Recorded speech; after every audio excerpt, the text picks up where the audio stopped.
كنت حكيت لك ان في الروايه اليهوديه عن هاروت وماروت الملكين اللي نزلوا من السماء واللي شافوا بنت جميله وكانوا عايزين يرتكبوا معاها المعصيه الكبرى، وهي طلبت منهم 3 طلبات، ان هم يعبدوا الاصنام او يقتلوا طفل صغير او يشربوا الخمر، وطبعا لازم يقولوا لها على اسم الله الاعظم اللي بتطلع بيه للسماء. ولكن الهم من كده انا عايزك تكمل معايا الفيديو عشان تفهم القصه الحقيقيه شكلها ايه، مش القصه المضلله او الكاذبه اللي انتشرت عنهم.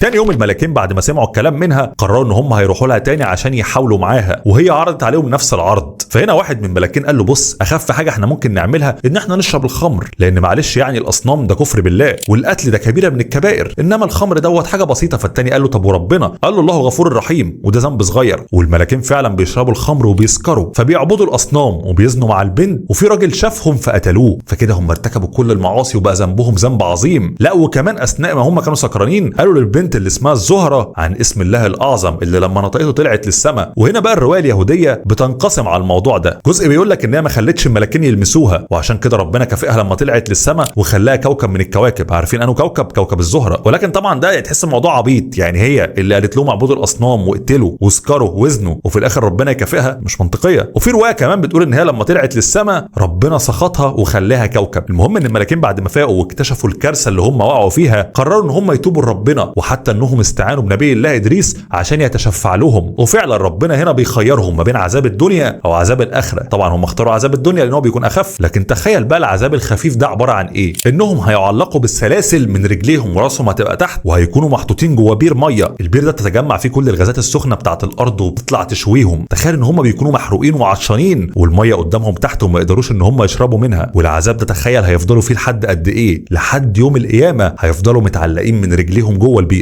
دي للاسف زي ما بقول لك روايه يهوديه ولكنها منتشره، وانا لقيت في ناس على النت كاتبينها على ان هي دي الروايه بتاعت هاروت وماروت وكلها اكاذيب. وده لان الروايه دي بتتنافى مع واحد من اهم المبادئ في القران وهو عصمه الملائكه، وربنا قال لنا في الامر ده لا يعصون الله ما امرهم ويفعلون ما يؤمرون. فالملائكه كائنات مسيره مش مخيره زينا. لكن ايه بقى القصه الحقيقيه اللي موجوده فعلا في القران؟ سيدنا سليمان زي ما قلت لك بعد ما انتشر السحر والدجل بدا ان هو يجمع كل كتب السحر وشالها تحت العرش بتاعه، والشياطين وسوست للناس ان هم ياخدوا كتب السحر. وبعدها تم اتهام سيدنا سليمان عليه السلام ان هو كان كافر ومشعوذ ودجال، وان اللي كان عنده دوت ما كانتش معجزات ولكنها كانت مجرد انواع من السحر هو استعملها من علم الكتب اللي عنده. فلما انتشر السحر وتحديدا في مدينه بابل ربنا سبحانه وتعالى بعت من عنده ملكين اللي هم هاروت وماروت، فنزلوا على الارض وعلموا الناس السحر. هتستغرب طب ليه ربنا سبحانه وتعالى بيعلمهم السحر؟ ربنا كان يقصد بالموضوع ده اكتر من حكمه، اولها ان هو كان بيبرأ سيدنا سليمان عليه السلام. فالملكين لما يعلموا الناس السحر بيعرفوهم الفرق بين السحر والفرق بين المعجزات بتاعت ربنا، بيفهموهم ان انت ما تقدرش انك تسخر الهواء ولا انك تسخر الجن ولا انك تكلم الحيوانات باستخدام السحر. وخد بالك ان اغلبيه الرسل فعلا كان دايما بيتوجه لهم تهمه السحر، زي اللي حصل مع سيدنا موسى لما رمى العصا بتاعته وتحولت لافعى واكلت السحر بتاع كل السحره بتوع فرعون. الحاجه الثانيه ان هم كانوا بيعلموا البشر السحر عشان ربنا يقيم عليهم الحجه، يعني يوم القيامه انت ما تقدرش تروح تقول لربنا انا ما كنتش اعرف ان ده سحر وان هو حرام. وده لان الملكين كانوا قبل ما يعلموا اي حد بيقولوا زي ما اتذكر في القران وما يعلمان من احد حتى يقولا انما نحن فتنه فلا تكفر، يعني اللي احنا بنعلمه لك من السحر ده فتنه من عند ربنا فاوعى تكفر بالله. الموضوع عشان تبقى انت فاهم ان ربنا سبحانه وتعالى كان بيعلمهم الخطا عشان يقيهم منه، زي ما انت بالظبط بتعلم طلبه الطب السم مش عشان يقتلوا بيه ولكن عشان يقوا نفسهم منه. وتالت حاجه ان ربنا كان بياكد على الناس ان مفيش حاجه بتحصل غير بامر الله، حتى السحر اللي انتوا بتعملوه ده بيتم تنفيذه بامر ربنا سبحانه وتعالى، وما هم بضارين به من احد الا باذن الله. ودي بكل بساطه كانت هي مهمه الملكين زي ما اتذكر في القران هاروت وماروت. واي قصص تانية انت ممكن تسمعها من اي مصادر لازم تدور وراها. عشان كده كان من المهم قوي ان انت تكمل معايا الفيديو للاخر، لان للاسف زي ما بقول لك في ناس كتير جدا مفكرين ان القصه بتاعت اليهوديه ديت كانت قصه حقيقيه وان فعلا في ملاك ممكن يرتكب معصيه. والمؤسف اكتر في الموضوع ان حتى يومنا هذا انت هتلاقي الكتب بتاعت الدجالين والمشعوذين دايما بيبداوها ان هم ينسبوها لسيدنا سليمان، فهتلاقي مكتوب عن آصف بن مرخيه وزير سليمان. وآصف بن مرخيه ده كان بيعتقد ان هو الجن اللي جاب عرش ملكه سبأ لحد سيدنا سليمان. وهتلاقي ان حتى في بعض الطلاسم والتعاويذ المنتشره اللي بيذكر فيها اسم سيدنا سليمان وهو ملوش علاقه اصلا بالموضوع. فريت بقى تنشر القصه لو استفدت منها عشان تفيد غيرك، تعمل لايك وفولو لو عجبك الفيديو. ورمضان كريم عليكم. معاكم محمود زايد، سلام.